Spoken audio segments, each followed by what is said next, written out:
Hey everybody, it's your girl Bondy Blue and I'm back for another Love After Lockup, okay? Episode 347 or something like that. Y'all need to change the season at this point. Y'all know y'all wrong for this. All right, let's get into it. So, let's start off with Shane buying Lacey a ring, y'all. I don't know what kind of ground.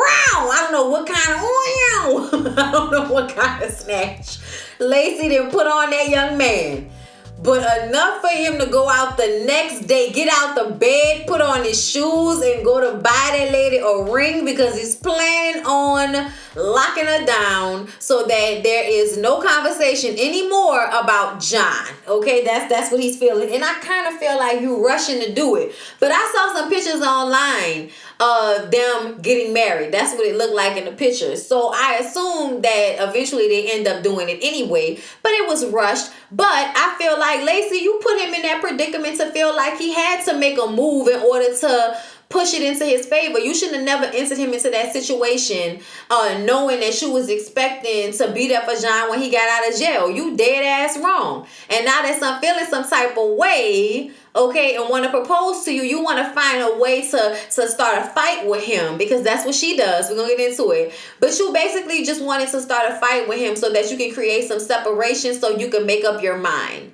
Like, that's what you did. You started a fight so you could have some room to think without the pressure of him being like, nah, this is what the decision is, or him being angry at you. You flipped it so that you can then be angry at him and make it seem like it was his fault. When really, you need to be lucky that Shane is a nice guy, because a lesser man would have knocked the implant out your face. Or would have bust whatever that is in your lips, okay? All of that would have been oozing out. You would have just missed all that money you spent on Botox. Because a lesser man would have knocked you out the way you was hitting that man all in his face for no reason.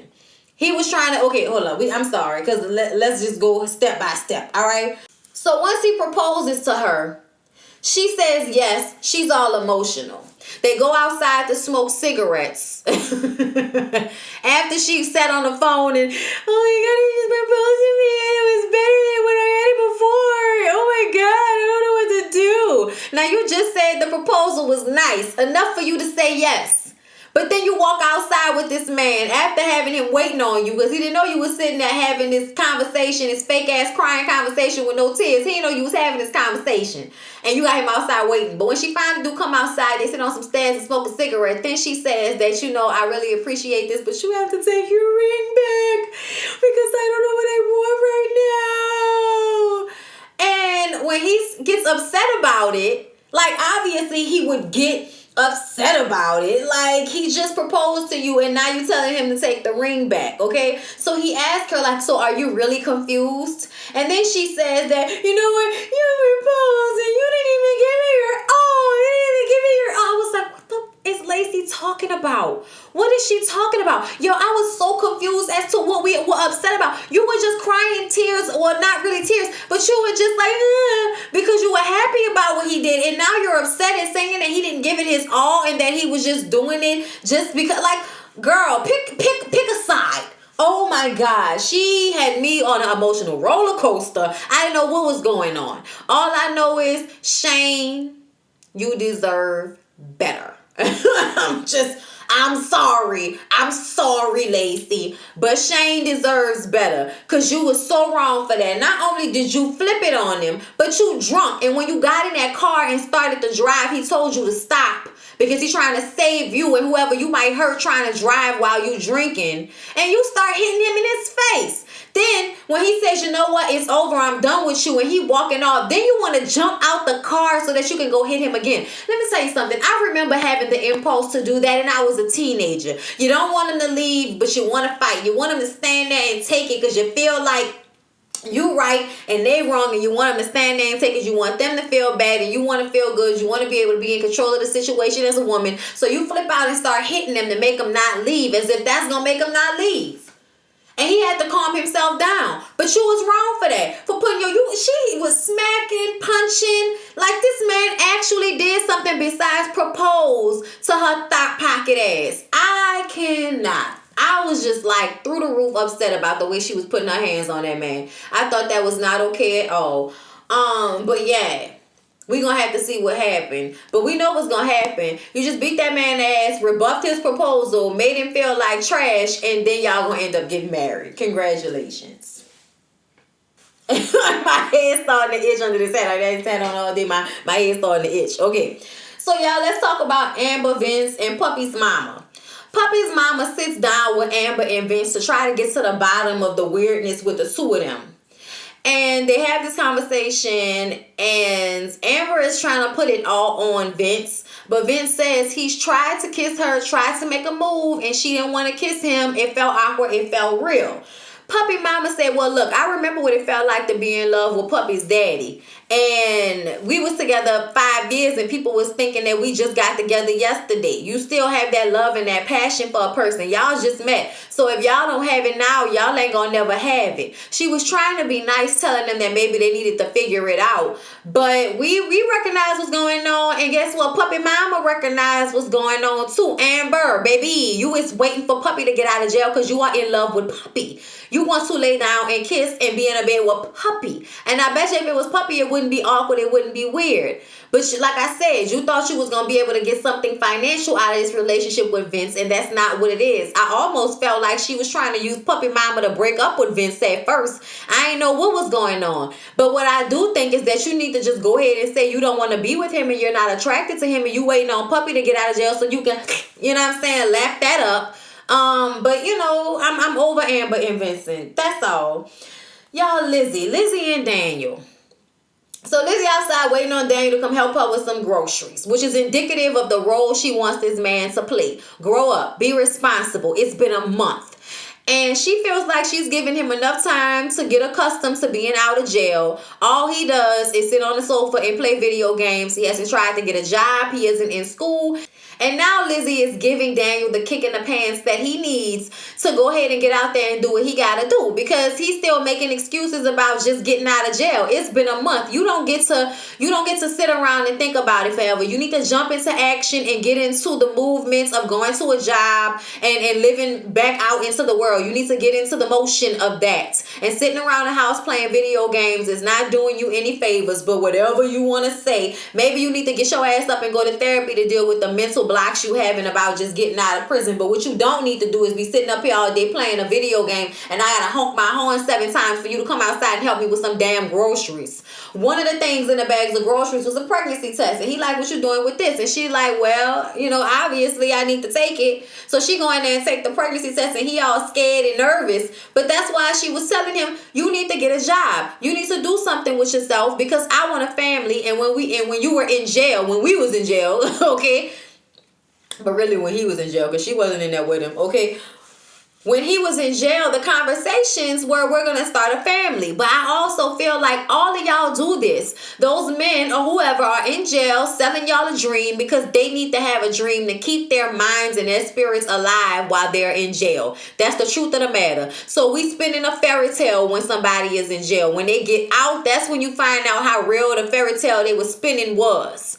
And I feel like in Daniel's case, Lizzie, you complaining about him not having a job. You complaining about him not being in school, but you was laying down with him having sex with no protection, and then you gonna turn around and tell him that if he not ready for a baby, he need to start wearing a condom? No, you need to get your ass on some birth control because the baby is going to be in your body. The baby gonna come out your cooch, okay, not his. And he will be able to go on with his life and do whatever he want, and you're going to be the one stuck with that baby. So no, don't put all the responsibility on him. Have some responsibility for your own reproductive organs. That's what I would suggest. Okay? Because you shouldn't have even had no pregnancy scare. Y'all only been really with each other for the month that he been out of jail. Before that, y'all only was messing around for what, a few weeks, if that? Like, so I just kind of feel like it was irresponsible on her part to even have to take the pregnancy test with him.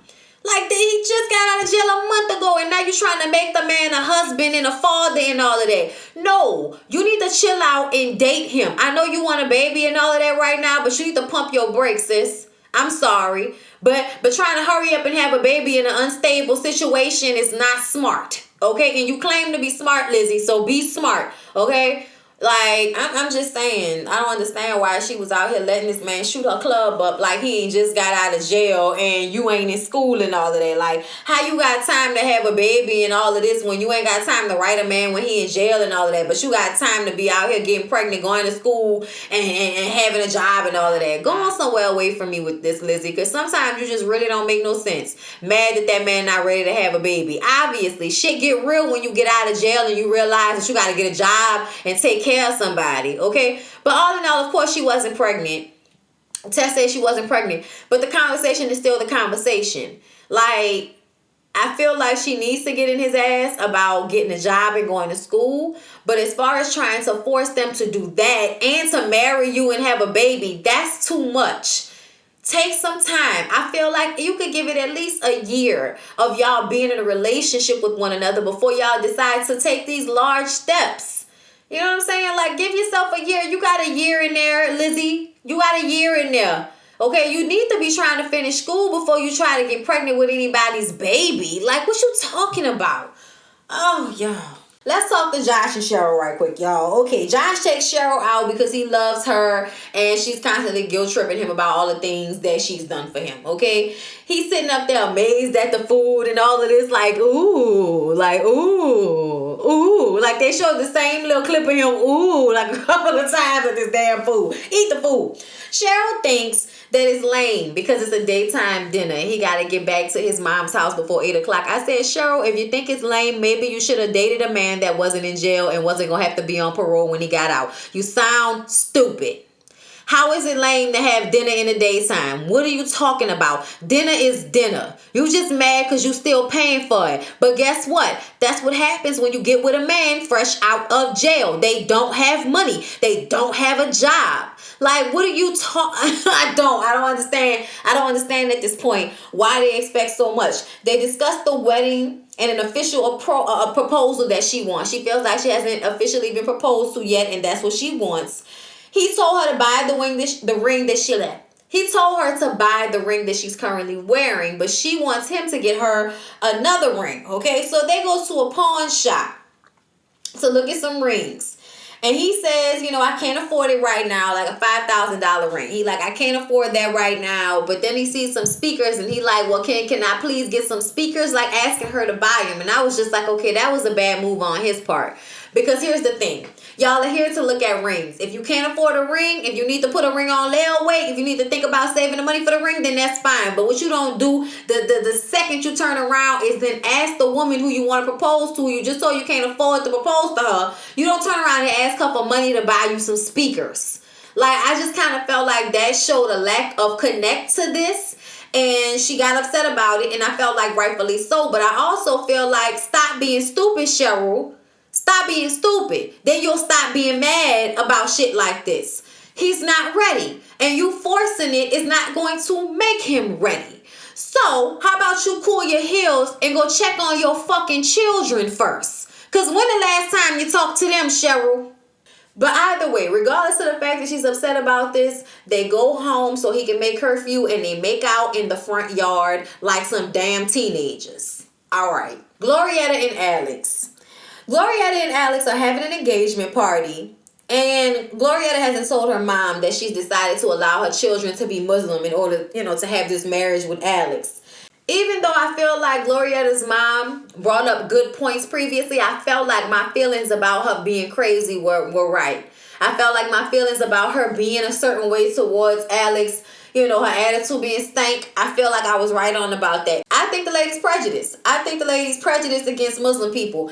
And she keeps saying that she's not and she respects other people's religions, but you didn't raise your daughter like that, so I can't assume that you actually feel that way. You are so worried about this man being Muslim that you can't even listen to him talk. You don't want him to touch you. Like, it was a whole bunch of stuff that she was doing. She came to the party. She has an attitude from the gate. Okay, she act like she on drugs with the way she be like overreacting to just the slightest thing. She won't shake the man's hand. He touched her shoulder. Then she's sitting up there talking about he don't want to touch me, but then he's touching me. Like, I don't understand any of that. I don't know what's wrong with her. So then He asked her to come outside so that they can have a conversation. He was trying to tell her that he read in the Quran that a Christian and a Muslim can be together. I personally don't know how well that works. I know it works for some people, but not for a lot of people, because it's very different. It's just very different. Just, from what I've seen from my cousin who's a Muslim and just other people and, reading about it, all of that type of stuff. I just feel like it's very different. And I feel like unless, you really make allowance for the differences, it's going to be hard for y'all to get past that. You know what I'm saying? But either way, she couldn't even listen to what the man had to say. As soon as he said he read something in the Quran, I don't want to be converted. I don't want to be converted. Don't touch me. Don't touch me. I don't want to be converted. No, I don't want to listen to anything you have to say. I don't want to listen to anything you have to say. And I'm going to punch you in the face. I'm going to punch you in the face. No, because you need to leave me alone. Glorietta finds out that something is going on. Glorietta comes outside, gets her mom. They go in like a bathroom, and the mom is like, he was talking to me about being Muslim and trying to convert me, and no, I'm not doing any of that. And Glorietta is just sitting there like she had no idea that he was going to try to talk to the mom and tell her what he had read in the Bible. She already knew, the Quran. She already knew about it. So when she sat up there and just was quiet and didn't say anything, I was like, okay, so you're not really ready for this. Because if you can't stand up to your mama while she's being irate and ignorant, then you don't need to marry this man, because obviously in some way you share her feelings, which is why you allow her to disrespect him in that way. But then she goes on to him and act like she's totally on his side, and that they're just gonna go ahead and get married and they're gonna have to elope. If that's what they have to do, that's what they'll do. I said, Glorietta, child, please. There needs to be some more development, because whatever your mama has done to you has kind of made you like an internal child, and I don't know what that is about, but I think some therapy for everybody involved is needed, because regardless of how Muslim you may be and all of that, I'm looking at Alex and I still feel like something is not right about Alex either. That situation with your ex, you being manipulative, you kind of putting Glorietta in a situation where she wasn't really ready to have sex with you, but she did it anyway because you put it in a certain way that she was just like, well, I guess we having sex, even though she had clearly stated to you that that wasn't something she was ready for, but you manipulated her into feeling like she wanted to do it. Not to say that she regrets it, but it's just something that I noticed about him off rip. So yeah, I'm looking at her more like she crazy and looking at Glorietta like she needs some therapy to recover from her more being crazy, because obviously that's why she is the way she is. But I'm also looking at him that makes me feel like you seek out women that you can in some way control because you want to be able to control the women. And I think that's another extension of converting to Muslim and all of that type of stuff. But you know what? That's another conversation for another day, because I don't feel like that's everybody's situation. But I'm just saying what I'm noticing specifically about Alex. However, I don't appreciate his mom, the way she treated her mom, the way she treated him, the comments about religion, the actually, in my feelings, being very prejudiced regardless to what she's actually saying. The way you're acting and responding to this man shows a lot and says a lot. So you can be saying one thing, but your actions are saying something totally different. So yeah, mom can go somewhere with all of that. I don't think that's cool. That bothered me. Let's move on. But yeah, y'all, that's it. I mean, I guess they gave. I guess they're giving. What do you guys think? I think it's better than the first few episodes that we were seeing with these set of people. But it's okay. It's cool. I'm entertained. Are you entertained? I hope so. Please don't forget to like, comment, and subscribe to my channel if you have not already. Support my channel. Links to do that are down below. PayPal, Cash App, Patreon account if you want to support my channel on a monthly basis. Or you can become a member by clicking the join button, $4.99, to get my content early, because some of these videos that y'all love, I will hold them and they will be only available. And I have some Halloween videos that I swear I'm gonna get done. I just have to get the rest of my costume. Well, I don't have a costume, but I did something, and I'm gonna do that, and that's gonna be up next week for my members only. And then next month I'll release it sometime for everybody else, but it'll be just for the members at first, because I feel like I need to give y'all something besides just the early videos, and this will be that. So yeah, I hope y'all enjoyed, and I'll see y'all in the next one.